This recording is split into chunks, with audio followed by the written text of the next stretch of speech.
vivons une époque particulière. Nous habitons un monde tissé d'interdépendance, mais agité par les nationalismes, avec ce qu'il faut de coups de menton et de démonstrations de force. En dépit des liens nombreux et multiformes qui les unissent, l'Algérie et la France se sont déchirés ces derniers mois, certains acteurs surjouant la carte du dissensus pour mieux en tirer des dividendes politiques à l'intérieur de leurs frontières. Aujourd'hui, le temps semble pour l'instant à l'accalmie, au retour à la raison. Pourquoi le fracas d'hier et pourquoi l'accalmie d'aujourd'hui? J'évoquerai ce sujet avec Bertrand Badi, politiste, spécialiste des relations internationales, professeur émérite à Sciences Po et auteur de L'Art de la paix, paru chez Flammarion. Nous évoquerons également la confirmation de la guerre commerciale tous azimuts lancée par Trump avec la publication des taux de douane différenciés pays par pays par son administration. Trump envoie valdinguer les interdépendances dont je parlais il y a quelques secondes,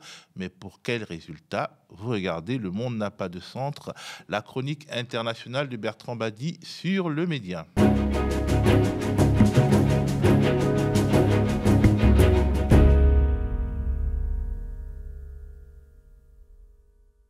Bonjour Bertrand. Bonjour Théophile.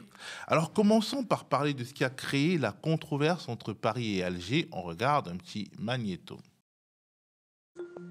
C'est un coup de fil qui ne passe pas inaperçu. Après des mois de brouille et de silence, Emmanuel Macron et Abdelmajid Tebboune se sont parlé. Selon ce communiqué conjoint, les deux présidents ont eu un long échange franc et amical.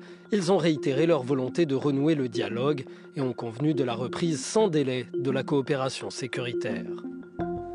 Concrétisation de cet échange, les deux présidents vont se rencontrer.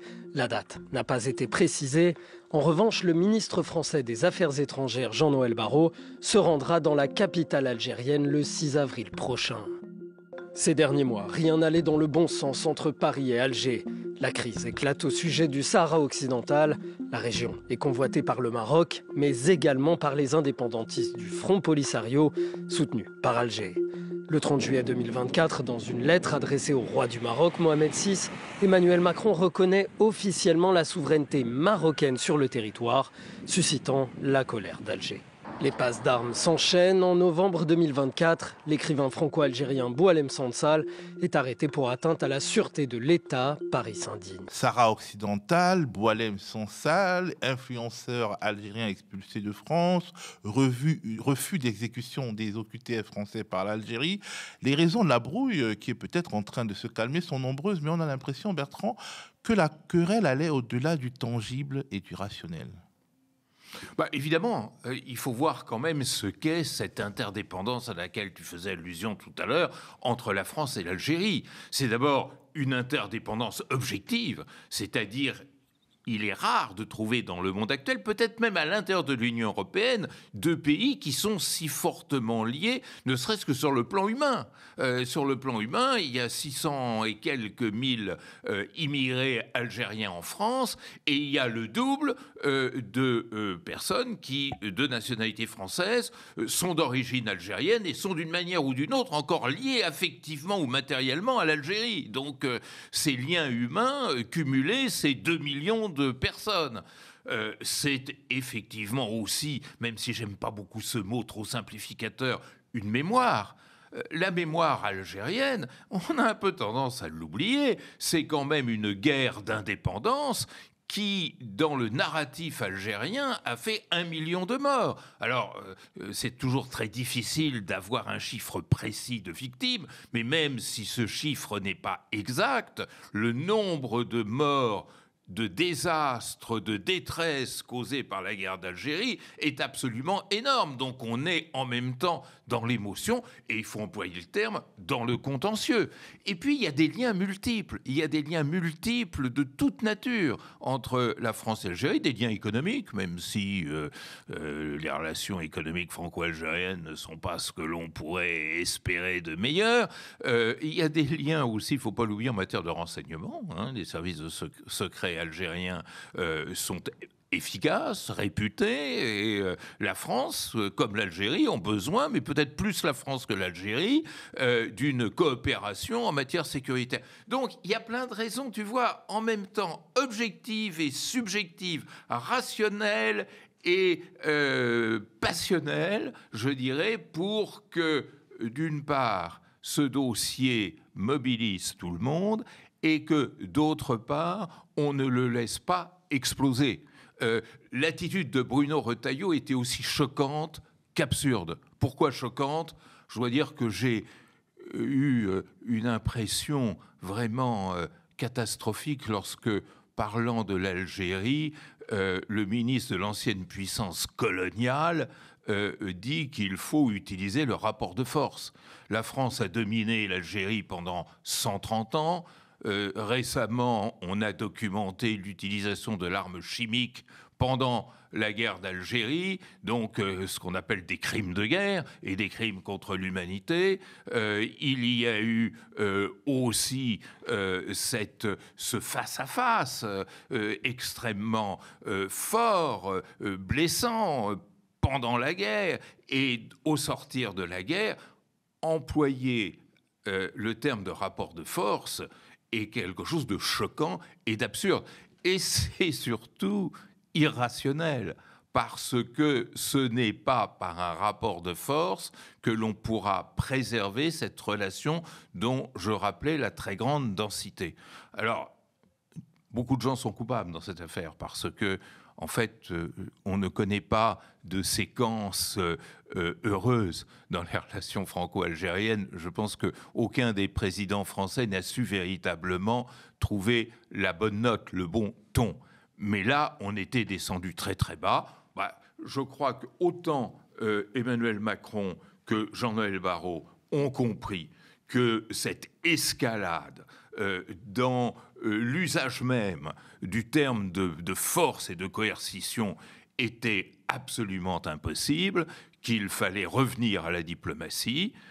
On est, comme tu le disais, soulagé en se demandant si ça va déboucher. C'est aussi, il ne faut pas l'oublier, une défaite cinglante pour Bruno Retailleau, parce que cet homme avait même dit que si on ne le suivait pas, il démissionnerait. On ne l'a pas suivi, il n'a pas démissionné. Mais attention, Retailleau est un des porte-étendards du populisme. Qu'est-ce que c'est que le populisme ? C'est une stratégie politique qui conduit beaucoup plus à s'appuyer sur ses échecs que sur ses succès pour gagner en popularité. Je fais le pari qu'il va se retourner vers l'opinion publique en disant « Moi, je voulais aller jusqu'au bout, ils m'ont empêché de le faire, je suis vraiment le défenseur des vraies valeurs. » Et des vrais Français. Et des vrais Français. Alors pourquoi Emmanuel Macron et Abdelmajid Tebboune se décident-ils à prendre le dossier en main maintenant et à essayer au moins d'arrêter l'incendie? Pourquoi maintenant? Pourquoi ils ne l'ont pas fait avant? Parce qu'on avait atteint un paroxysme.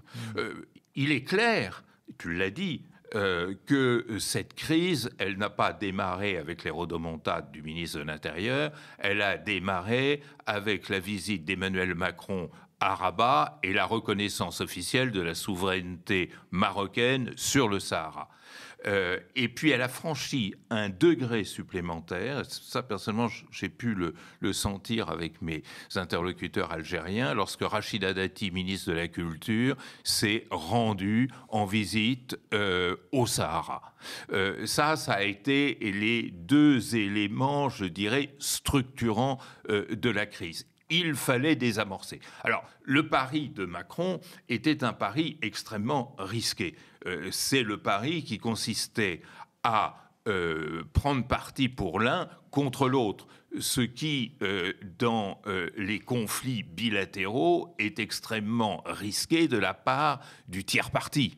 Et donc, ce risque était d'autant plus élevé que les instances internationales n'ont pas tranché en faveur du Maroc, qu'il reste encore un contentieux qui, en termes de droit international, ne donne pas au Maroc ce droit de souveraineté. Pourquoi la France a pris le risque à la suite des États-Unis?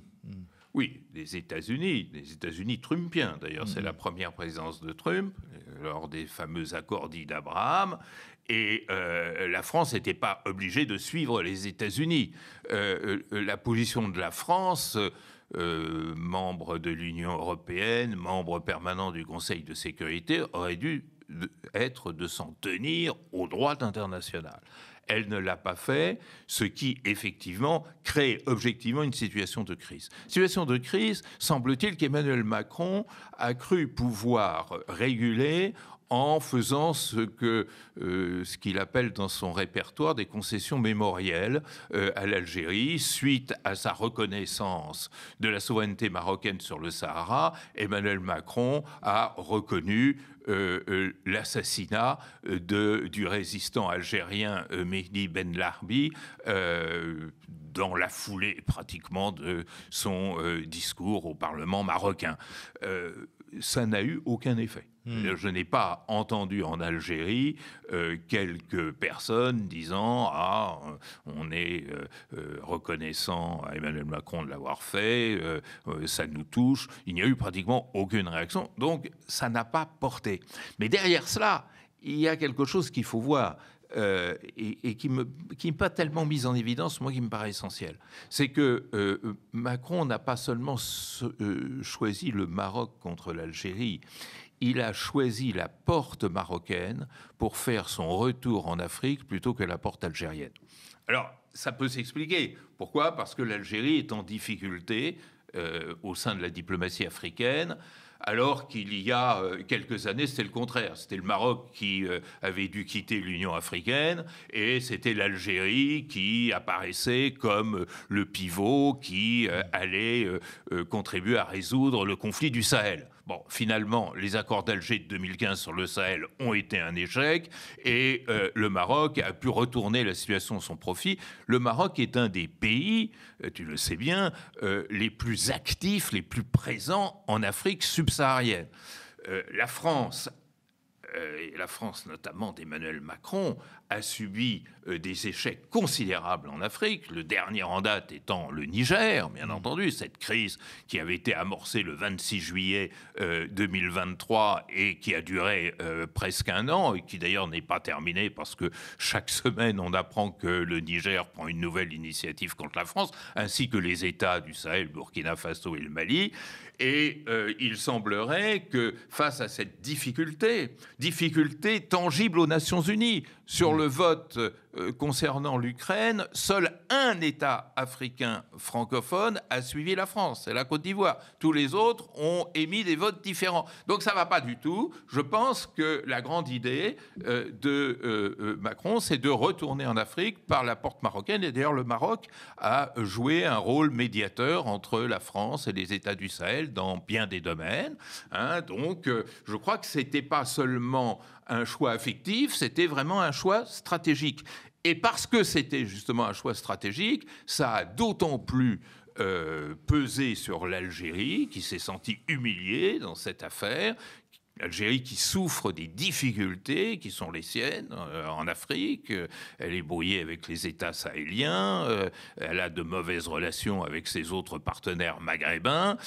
Elle ne parvient pas à tenir un rang auprès des 53 autres États africains. Donc, effectivement, elle s'est sentie blessée. Trop loin, c'est l'Afrique du Sud. Alors voilà, il y aurait que l'Afrique du Sud, effectivement, qui est à l'autre bout. Qui est à l'autre bout, et je ne pense pas que ce soit une priorité pour l'Afrique du Sud que d'aller au secours de l'Algérie. Donc, alors, Macron, ce dossier donc, du Sahara, c'est vraiment le nœud du problème. Est-ce qu'il y a une méthode qu'on entrevoit pour régler ces problèmes ? Donc, le Sahara occidental, la question migratoire, parce que finalement, l'affaire Boualem Sansal est une affaire dans l'affaire, c'est-à-dire c'est une provocation destinée à marquer le coup. Donc on peut, même si c'est très important, la mettre de côté. Les gros problèmes, c'est la question diplomatique, stratégique, le Sahara occidental, et de l'autre côté, la question migratoire. On a l'impression que ce sont des problèmes en fait sans solution, même si Macron et Tebboune font preuve désormais de bonne volonté. Je crois que les problèmes migratoires à la limite, sont plus solubles que le problème du Sahara. Parce que le problème du Sahara, la France a tranché. Je ne vois pas comment la diplomatie française, 6 mois après avoir tranché, ou 9 mois après avoir tranché en faveur du Maroc, pour dire non, finalement, je reviens à la case de départ. C'est-à-dire que c'est un voyage sans retour. Et dans cette affaire, il n'y a pas de juste milieu dès qu'on a franchi la frontière. Dès lors, il faut bien comprendre une chose, c'est que dès lors que l'on quitte le sentier tracé par le droit international, on est l'otage d'un jeu politique qui vous échappe complètement. Complètement. C'est-à-dire la France n'a pas de levier, ni sur les Sahraouis, ni sur, bien entendu, les États du Maghreb. Donc, effectivement, c'est un piège. À partir du moment où on tranche en faveur d'un parti contre un autre, ou d'une partie contre une autre, eh bien, on est l'otage de ses propres erreurs. Il fallait suivre le sentier du droit international. D'ailleurs, les États-Unis, c'est la même chose. Les États-Unis sont piégés par cette reconnaissance. C'est-à-dire que, du coup, leur positionnement face à un conflit qui, sur le plan juridique, est extraordinairement complexe, je vois mal les États-Unis, alors surtout les États-Unis, dans la situation grotesque dans laquelle se trouve leur diplomatie aujourd'hui, ne peuvent plus rien faire. Ils sont prisonniers. Donc, pour la France, ça a été une erreur considérable de faire ça. Et je le dis sans prendre parti. Je constate tout simplement que dès qu'on s'écarte du sentier tracé par le droit, on est dans une difficulté réelle. La migration, c'est quand même différent. Parce que... Alors, le grand problème de la migration, c'est qu'elle est otage d'autre chose, elle est l'otage du marché électoral français. D'où le positionnement des populistes français, de l'extrême droite français, que ce soit le Rassemblement national ou M. Retailleau. Je veux dire, Retailleau-Le Pen, c'est Coca-Cola, Pepsi-Cola. Il n'y a pas de différence. Donc, effectivement, la force de leur jeu, c'est que à la faiblesse de leur positionnement international répond la force de leur positionnement de politique intérieure française. C'est-à-dire dire, voilà, moi j'essaye de faire quelque chose pour contenir ce flux migratoire. Mais là, on est en pleine démagogie, en plein populisme. Sur le plan, je dirais, de l'ingénierie politique, sur le plan des politiques publiques, cette migration maghrébine en France, elle est très facile à réguler. D'abord parce que, n'en déplaise à beaucoup de gens, il n'y a pas de submersion.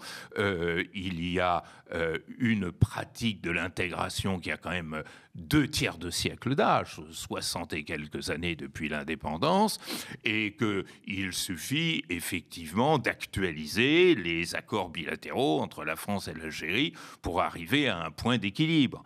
Bon, si maintenant on dit « je n'arriverai au pouvoir » qu'en hurlant que tous les malheurs de la France tiennent à l'immigration, là, évidemment, on est condamné à une position d'extrême rigidité. Mais si au lieu d'avoir une logique partisane, on a une logique gouvernementale, le problème migratoire algérien, ou d'ailleurs maghrébin d'une façon générale, n'est pas un enjeu majeur.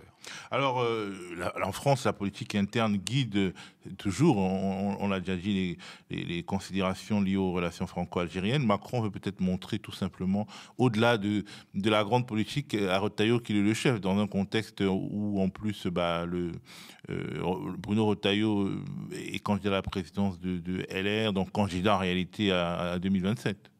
Alors c'est ce qu'il a dit. Il a dit les affaires entre l'Algérie et la France relèvent de la compétence du président de la République. Attention, parce que c'est quand même un peu piégé. Je disais tout à l'heure que c'est un échec objectif pour Bruno Retailleau, mais ce n'est pas un échec subjectif. C'est-à-dire, il va pouvoir se présenter face au corps électoral comme celui qui défend ce que tu appelais les vrais Français tout à l'heure, y compris contre le président de la République, contre le reste du gouvernement, et donc peut-être contre ses alliés politiques, sans évidemment mentionner aussi les adversaires politiques. Donc le jeu, il est peut-être plus complexe que ça. Si Retailleau a envie d'être président de la République, de se présenter, ce qui maintenant, avec ce qui arrive à Madame Le Pen, est une des options sont envisageables, il saura jouer de ça en disant j'ai été victime. C'est un discours trumpien, c'est-à-dire transformer ses défaites en victimisation. J'ai été victime de ces gens qui sont vos ennemis, que sont le président de la République, les autres membres du gouvernement. Effectivement, on a entendu les différents ministres avoir une position différente de la sienne. Et c'est terrible, la stratégie victimaire sur le marché électoral. Ça peut marcher. Alors, plus profondément, comment la France peut-elle penser ou repenser ses relations avec ses ex-colonies d'Afrique, Afrique du Nord, Afrique subsaharienne, à l'heure de la grande distanciation avec les États-Unis, donc du faiblissement, pas de la dissolution, mais de l'effervescence des États-Unis d'Occident, si on peut dire, des guerres commerciales de Donald Trump et de l'heure de vérité pour une Europe qui devra se déterminer, mais dont tout montre qu'elle ne le fera pas, en fait. Alors, tu as dit, peut-elle penser ou repenser je rayerais le mot repenser parce qu'elle ne l'a jamais pensé. Et c'est ça que nous sommes en train de payer. C'est-à-dire que depuis la grande vague de la décolonisation des années 60, 62 l'Algérie et début 60 l'ensemble ou la quasi-totalité des possessions françaises en Afrique, personne n'a jamais pensé les relations avec les anciennes colonies, sauf dans une perspective continuiste. C'est-à-dire, il faut trouver un autre modèle que la colonisation, mais garder la même idée, qui est cette idée de leadership, de droit naturel et même d'obligation de la France d'être le leader de ce qui étaient ses anciennes colonies. Ça n'a jamais été pensé. Alors, il y a eu des moments où on a cru que ça y était, au début du premier mandat de François Mitterrand, même si François Mitterrand avait un passé colonial assez lourd. Il y avait des gens autour de Jean-Pierre Cot, par exemple, qui demandaient à que ce fût repensé. Qui a fait tomber Jean-Pierre Cot ? Quelques chefs d'État africains, et tout particulièrement Omar Bongo. Pourquoi ? Et c'est là qu'apparaît la vérité des relations franco-africaines. C'est la mise en place, à l'époque, comme premier président, même si Bongo n'a pas été le premier président du Gabon, de président client. Et qui considéraient que l'optimum de leur satisfaction, ils le trouvaient dans une indépendance qui leur donnait un statut et une clientélisation informelle qui leur donnait stabilité et avantage. Et donc cet équilibre, il a tenu. Et effectivement, Jean-Pierre Cot n'a pas fait long feu au ministère de la Coopération. Et puis après... on n'a rien dit, on n'a rien fait. Sarkozy est l'homme africain qui n'est pas entré dans l'histoire. L'opération Barkhane, Serval, pardon, l'opération Serval en 2013 qui a été pensée par François Hollande comme étant dans la logique traditionnelle de la France-Afrique. Et donc, il est temps maintenant de repenser. Et pourquoi il est temps ? Pour la raison que tu as dit tout à l'heure, effectivement, la trumpisation des États-Unis, mais je crois que ce n'est pas la principale raison. La principale raison, c'est que depuis les indépendances, il s'est constitué un vrai Sud global. Alors, il est de bon ton dans les pays du Nord, et en particulier en France, de nier cette idée de Sud global, ça ne veut rien dire, ça n'existe pas, puis qu'est-ce qu'il y a de commun entre la Gambie et la Chine, etc., tous ces arguments, mais on oublie l'essentiel.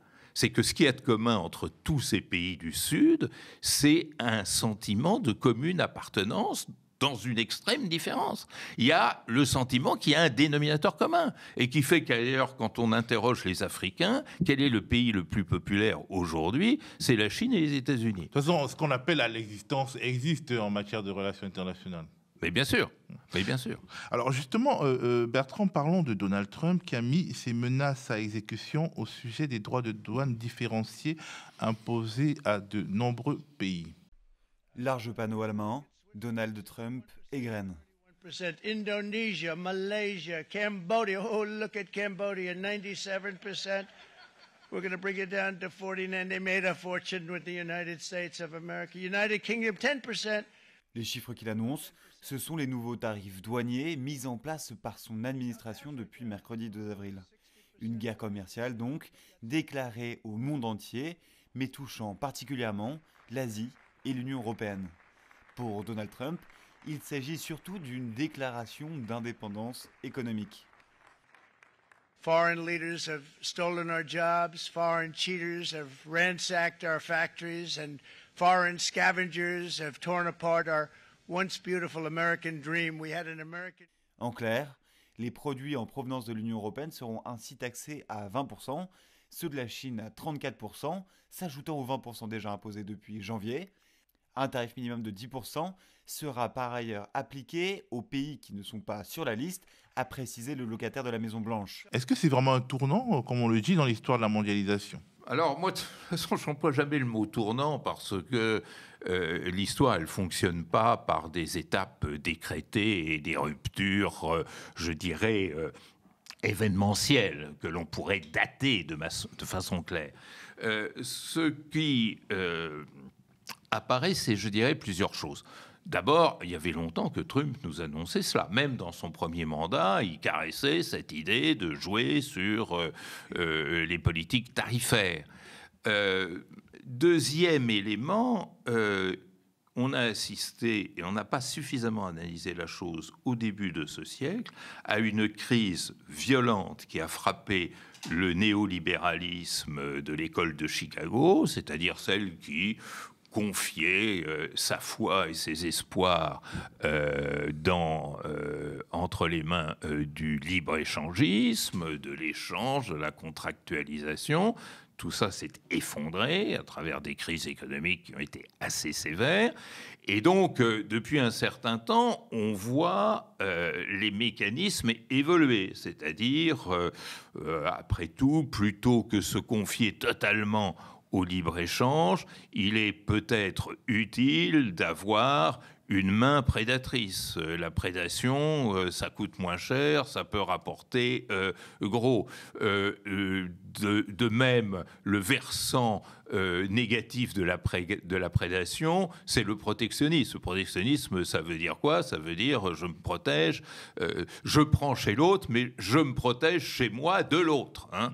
Et ça, c'est quand même des choses qui montait depuis un certain temps.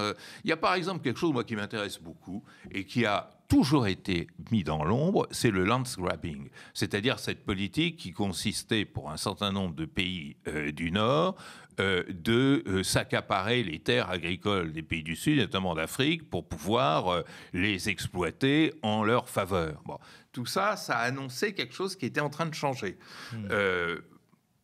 Alors, la question que je me pose, c'est que effectivement, on voit un nouveau type de capitalisme plus autoritaire, c'est-à-dire qui allie l'ultralibéralisme quand ça l'arrange à l'ultra-autoritarisme quand ça l'arrange. C'est un alliage assez spécial.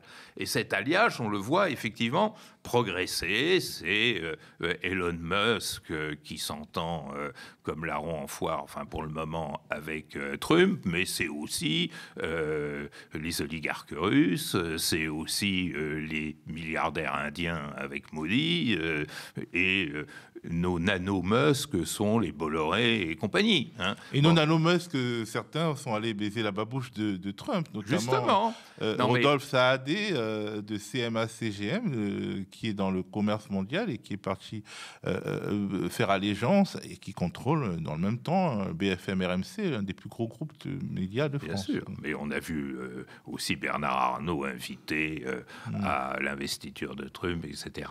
Donc effectivement, tout ça doit être pris en compte. Mais en même temps, moi je m'interroge sur les résultats, même à court terme, d'une telle politique. Parce que ce jeu d'ultra-protectionnisme et des barrières tarifaires, c'est un jeu qui se révèle déjà aujourd'hui, hein, ce n'est pas des prévisions, inflationnistes. Aux États-Unis, lorsqu'on interroge aujourd'hui le consommateur par voie de sondage, il vous dit ah oui, depuis l'installation de la nouvelle administration, les prix grimpent. Et puis Wall Street Wall est Street, déjà en rébellion. Le Wall Street Journal a titré stupide à propos de ces tarifs. Exactement. Et ce qui est très intéressant, c'est que se révèle alors la vertu de l'interdépendance. La vertu de l'interdépendance que tu mentionnais tout à l'heure, c'est que quand on fait mal à l'autre, on fait d'une manière ou d'une autre mal à soi. Et ça, c'est quelque chose qu'on évoquait autrefois à travers la théorie des jeux, le jeu à somme nulle, etc. Et le fameux jeu win-win, qui aussi peut être un jeu de perdant-perdant. Enfin, tout ça est assez connu, mais ça a maintenant une incarnation. Donc, est-ce qu'on pourra tenir longtemps comme ça ? Qui va pouvoir le mieux tirer son épingle du jeu, parce que tout le monde va en baver, c'est-à-dire les États-Unis, mais aussi la Chine, mais aussi les nouveaux émergents, les BRICS, et puis les vieux émergents ou les vieux émergés que sont les pays européens. Tout le monde va perdre. Le problème est de savoir qui va perdre moins pour pouvoir tirer les marrons du feu. Moi, je ne suis pas très optimiste dans cette affaire. On peut vraiment, je ne suis pas économiste, donc je le dis avec prudence, risquer une crise économique mondiale majeure dont on n'aura plus les recettes pour s'en émanciper. Alors la journaliste Martine Orange de Mediapart estime dans un article qu'il ne s'agit pas là d'un retour du protectionnisme, mais d'une affirmation impérialiste, tout simplement, bim bam boum. Et elle utilise l'expression vassalisation heureuse. Elle écrit, et je la cite, « Chaque pays est sommé de négocier le prix et le poids de ses chaînes à l'égard des États-Unis. » Alors l'image est belle, mais est-ce qu'elle a raison ? Et justement, le traitement différencié pays par pays de Trump parviendra-t-il à diviser des édifices comme l'Union européenne ? Oui, alors ce traitement, il est assez étrange. Pénaliser d'abord et avant tout Saint-Pierre et Miquelon, on se demande très bien quelle est la logique et la rationalité de tout ça. Mais la citation que tu viens de faire, moi, me laisse un peu sceptique, parce qu'il faut aussi se sortir de ce catéchisme et de cette vulgate qui consiste à dire que de toute façon les États-Unis dominent et de toute façon les États-Unis vont nous soumettre. Ça, c'était peut-être vrai dans certaines séquences de notre histoire, ça ne l'est plus aujourd'hui. Les États-Unis ont été battus partout. Les États-Unis ont perdu leur influence diplomatique. Les États-Unis ont perdu, et on le voit bien, c'est pour ça que Trump se comporte de cette manière, leur influence économique également. D'ailleurs, si c'est Make America Great Again, c'est qu'elle est plus great. Et moi, ce que je vois d'abord, c'est un risque inflationniste aux États-Unis qui, au lieu de relancer l'industrialisation aux États-Unis, ça c'est le prétexte officiel, va mettre par terre la consommation. Et sans être économiste professionnel, quand la consommation s'effondre, c'est tout le monde, c'est-à-dire c'est le producteur lui-même. Et d'ailleurs, le producteur, il va perdre deux fois aux États-Unis. Il va perdre parce qu'il va moins vendre, du fait justement de l'inflation, mais il va perdre aussi parce que la production mono-nationale, c'est quelque chose qui n'existe pratiquement plus. Moi, je cite souvent à mes étudiants cet article qui a déjà plusieurs années sur les poupées Barbie, où on s'est aperçu qu'il y avait une quarantaine de pays qui participaient à la fabrication de la poupée Barbie. Donc, effectivement, l'importation, elle ne pèse pas aux États-Unis seulement sur le consommateur, elle pèse aussi sur le producteur. Le producteur va voir ses coûts de production renchérir. Donc, je vois mal comment, dans ces conditions, les États-Unis ne vont pas devoir faire face à une crise majeure. Le gros problème, je le disais tout à l'heure, du populisme, c'est que son meilleur allié, c'est sa défaite. C'est-à-dire que quand le populiste est battu, il dit je suis battu parce que je suis victime. Et donc, ça lui redonne une force électorale. C'est idiot, mais bon, il y a beaucoup de choses idiotes dans le monde. On va voir tout ça, on va observer. Merci Bertrand Badi. Nous voici arrivés à la fin de cet épisode du Monde n'a pas de centre, la chronique internationale de Bertrand Badi sur le média. Si vous avez apprécié cette émission et que vous souhaitez soutenir notre travail, nous vous encourageons à sauter le pas et à nous appuyer de manière pérenne via un abonnement de soutien ou un don mensualisé. Vous pouvez également devenir sociétaire de notre coopérative. Pour tout ça, allez sur lemediatv.fr/soutien. Merci d'être à nos côtés dans notre mission d'information et restez connectés aux médias.